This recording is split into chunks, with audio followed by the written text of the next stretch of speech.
Chers compatriotes congolais, je suis une tête Kawit Mitombe. Je viens de publier des ouvrages. Le triomphe d'un peuple et identité et dignité. Bref, qu'est-ce que je voulais dire à mon peuple? Nous ne pouvons pas reconstruire ce pays en restant figés dans les mêmes mentalités, dans la même façon de faire les choses. Je suis né peu avant l'indépendance, donc je sais que ce pays était prospère quand on avait l'indépendance. Et je sais aussi que ma génération, nous avons détruit ce pays-là, surtout en créant le Zaïre. Il y a des enfants aujourd'hui qui ne savent même pas que le Zaïre a existé. L'IDPS. L'IDPS a été créé par des personnes qui étaient avec Mobutu, qui ont créé le Zaïre. L'IDPS a été créé pour mettre fin à l'hémorragie du Zaïre. Fort malheureusement, l'IDPS n'a pas su faire ce qu'il devait faire. La cacophonie a continué jusqu'en 1994, avec le Finlandais. À ce moment-là, le pays était déjà par terre. C'était notre génération. Et c'est notre génération qui pilotons toujours jusqu'à aujourd'hui.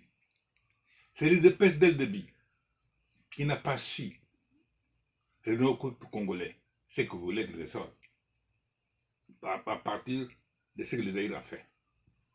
Donc je veux encore insister. C'est le Zaïre qui a détruit le Congo.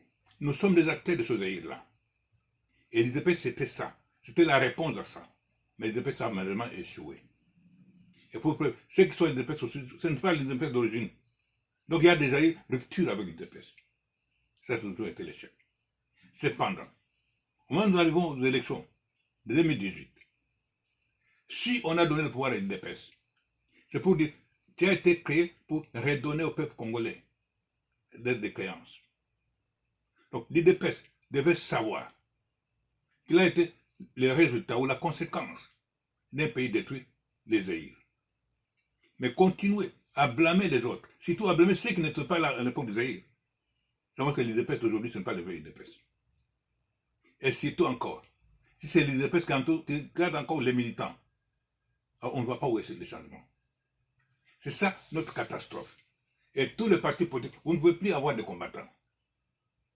On ne peut pas changer en faisant les mêmes choses. Là, je n'appelle à l'élite intellectuelle.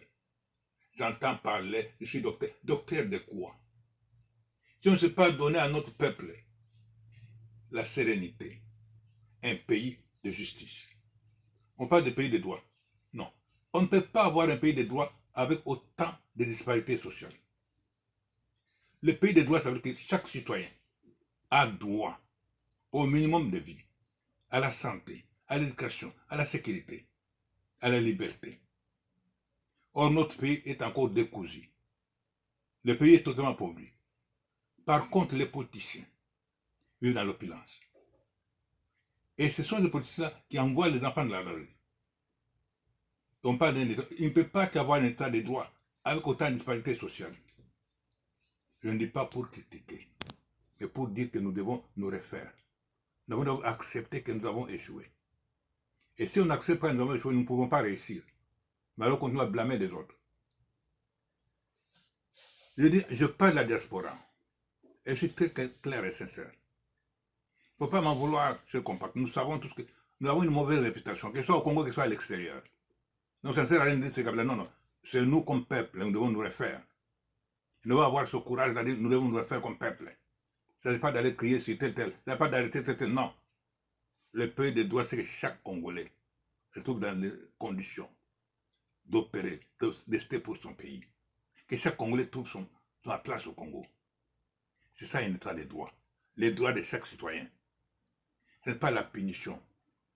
On ne règle pas de problème avec la punition. Les bombes n'ont jamais réglé le problème. C'est le mental du Congolais. C'est l'esprit du Congolais qu'il faut recréer. Il faut redonner au Congolais son esprit de l'existence. Exister comme un peuple. C'est ça qui nous manque.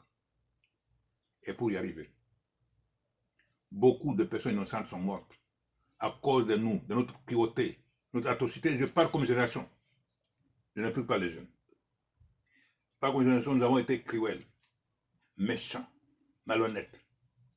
Nous avons été inconscients, manipulateurs, et même criminels.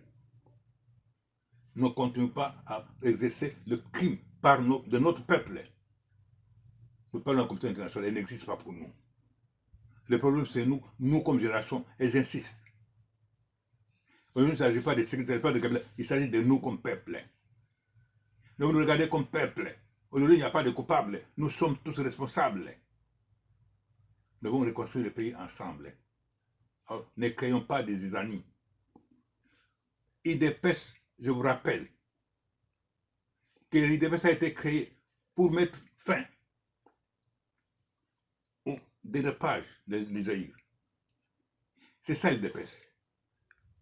Donc l'IDPS, c'est une conséquence d'un système qui a échoué. On montrer aux enfants aujourd'hui que le Congo a été détruit par Kabila, c'est là où je trouve notre cruauté, notre malhonnêteté. Nous sommes cruels. Nous sommes des générations de méchants. Je parle de la génération, je n'ai pas une personne. Je dis je n'ai pas une personne. C'est vraiment, il y a toujours de bons et de mauvais. Mais globalement, nous avons été cruels. Et l'IDPS, je vous en prie, ne continuez pas à faire les mêmes choses. J'entends, je suis diplômé, oui d'accord. Il y a une expression simple d'Einstein. On ne peut pas espérer un changement en faisant les mêmes choses.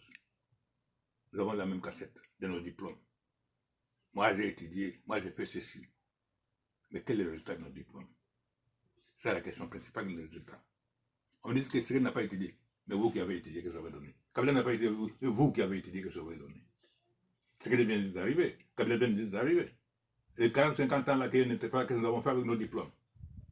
Nous avons fui les pays pour la diaspora. Nous n'avons pas été capables de rester au Congo. Alors, j'exhorte à tout le monde. Allons vers l'amnistie générale. Là, on trouvera le Congo. Si on ne le fait pas, on va créer des Congos d'îlots. Le Congo qui a les Américains pour lui, qui a les Français pour lui. Le Congo partagé en bloc. Il nous faut un Congo uni. Et pour ce faire, il faudrait que les dirigeants aujourd'hui, et j'en appelle sérieusement au président Kabila, au président Tshisekedi, de dépasser les clivages et d'offrir aux Congolais un pays digne. C'est votre responsabilité. Faites-le pour des enfants congolais. Ne continuons pas à utiliser les enfants congolais. Mettons fin aux combattants, aux milices, même fin aux partis politiques. Revenons à un Congo réel. Je dis et je parle.